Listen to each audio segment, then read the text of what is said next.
Chapter 9. Enter into.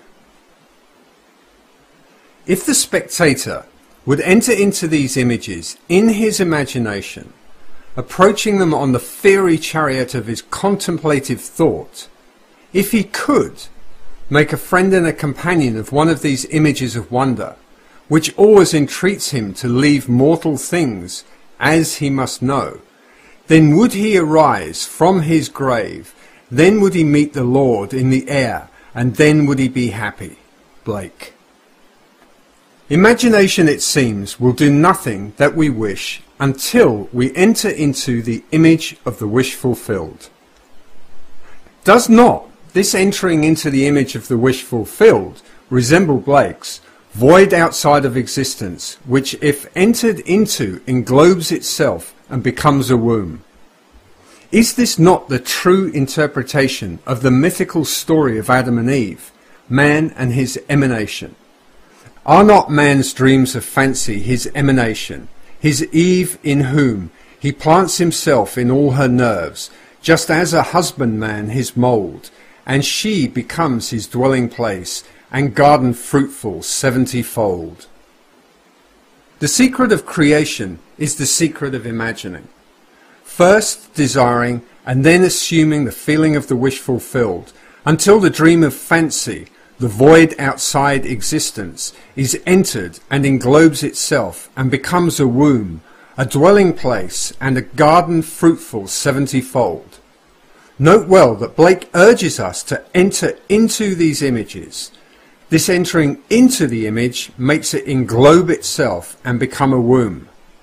Man, by entering a state, impregnates it and causes it to create what the union implies.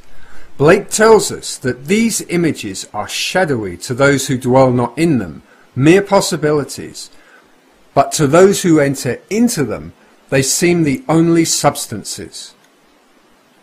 On my way to the West Coast, I stopped in Chicago to spend the day with friends. My host was recovering from a severe illness, and his doctor advised him to move to a one-story house. Acting upon the doctor's advice, he had purchased a one-story house suited to his needs, but he now was confronted with the fact that there seemed to be no buyer for his large three-story home. When I arrived, he was very discouraged. In trying to explain the law of constructive imagining to my host and his wife, I told them the story of a very prominent New York woman who had come to see me concerning the rental of her apartment. She maintained a lovely city apartment and a country home, but it was absolutely essential that she rent her apartment if she and her family were to spend the summer at their country home. In previous years, the apartment had been rented without any difficulty early in the spring, but at the time she came to see me, the season for summer sublets was seemingly over. Although the apartment had been in the hands of good real estate agents, no one had seemed interested in renting it. I told her what to do in her imagination. She did it, and in less than 24 hours her apartment was rented. I explained how she, by the constructive use of her imagination, had rented her apartment. At my suggestion, before she went to sleep that night in her apartment in the city, she imagined she was lying in her bed in her country home. In her imagination, she viewed the world from the country house rather than from the city apartment.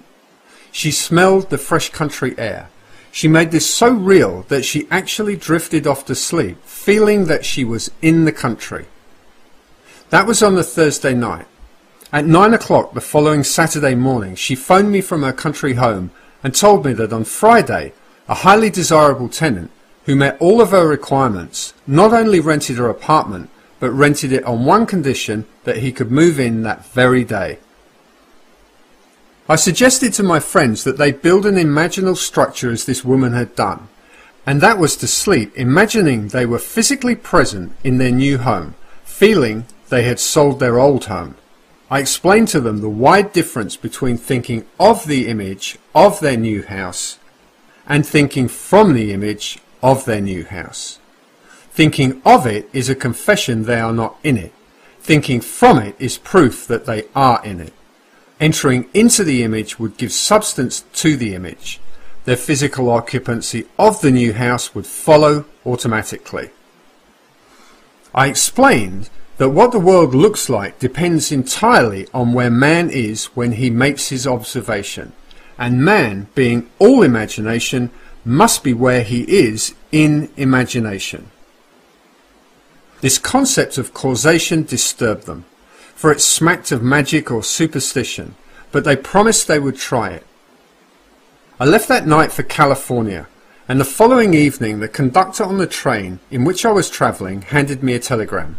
It read, "House sold, midnight last." 1 week later, they wrote and told me that the very night I left Chicago, they fell asleep physically in the old house, but mentally in the new, viewing the world from the new home, imagining how things would sound if this were true. They were awakened that very night from their sleep to be told the house was sold. Not until the image is entered, until Eve is known, does the event burst upon the world. The wish fulfilled must be conceived in the imagination of man before the event can evolve out of what Blake calls the void. The next story proves that by shifting the focus of her imagining, Mrs. A.F. entered physically into where she had persisted in being imaginatively. Soon after our marriage, my husband and I decided that our greatest joint desire was a year in Europe. This objective may seem reasonable to a lot of people, but to us, tied to a narrow sphere of limited finances, it seemed not only unreasonable but completely ridiculous. Europe might as well have been another planet, but I had heard your teaching, so I persisted in falling asleep in England. Why England necessarily, I cannot tell, except that I had seen a current motion picture featuring the area around Buckingham Palace and had promptly fallen in love with the scene. All I did in my imagination was to stand quietly outside the great iron gates and feel the cold metal bars tightly gripped in my hands as I viewed the palace. For many nights I felt an intense joy at being there and fell asleep in this happy state.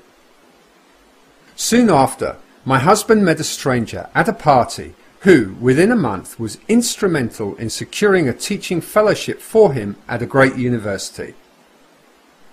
Imagine my excitement when I heard the university was in England. Tied to a narrow sphere?